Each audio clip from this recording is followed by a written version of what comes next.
श्री सत्यनारायण की कथा और व्रत की महिमा। सत्य को नारायण के रूप में पूजना ही सत्यनारायण की पूजा है। इसका दूसरा अर्थ यह है कि संसार में एकमात्र नारायण ही सत्य है, बाकी सब माया है।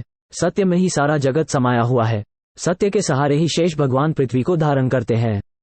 श्री सत्यनारायण व्रत का वर्णन देवर्षि नारद जी के पूछने पर स्वयं भगवान विष्णु ने अपने मुख से किया है। श्री सत्यनारायण व्रत की कथा। एक बार योगी नारद जी ने भ्रमण करते हुए मृत्युलोक के प्राणियों को अपने अपने कर्मों के अनुसार तरह तरह के दुखों से परेशान होते देखा।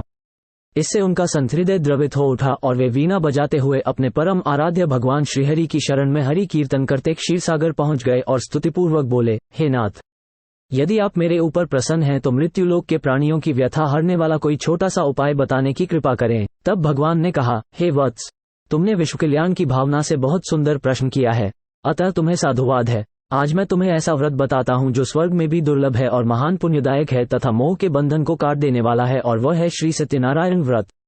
इसे विधि विधान से करने पर मनुष्य सांसारिक सुखों को भोग कर परलोक में मोक्ष प्राप्त कर लेता है। इसके बाद काशीपुर नगर के एक निर्धन ब्राह्मण को भिक्षावृत्ति करते देख भगवान विष्णु स्वयं ही एक बूढ़े ब्राह्मण के रूप में उस निर्धन आयना के पास जाकर कहते हैं, हे विप्र, श्री सत्यनारायण भगवान मनोवांछित फल देने वाले हैं। तुम उनके व्रत पूजन करो जिसे करने से मनुष्य सब प्रकार के दुखों से मुक्त हो जाता है। इस व्रत में उपवास का भी अपना महत्व है, किंतु उपवास से मात्र भोजन न लेना ही नहीं समझना चाहिए।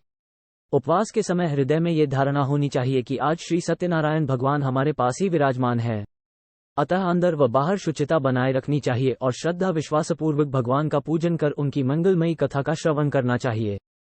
सायंकाल में यह व्रत पूजन अधिक प्रशस्त माना जाता है। श्री सत्यनारायण की कथा बताती है कि व्रत पूजन करने में मानव मात्र का समान अधिकार है, चाहे वह निर्धन, धनवान, राजा हो या व्यवसायी, ब्राह्मण हो या अन्य वर्ग, स्त्री हो या पुरुष। यही स्पष्ट करने के लिए इस कथा में निर्धन ब्राह्मण, गरीब लकड़हारा, राजा उल्कामुख, धनवान व्यवसायी, साधु वैश्य, उसकी पत्नी लीलावती, पुत्री कलावती, राजा तुंगध्वज एवं गोपगणों की कथा का समावेश किया गया है।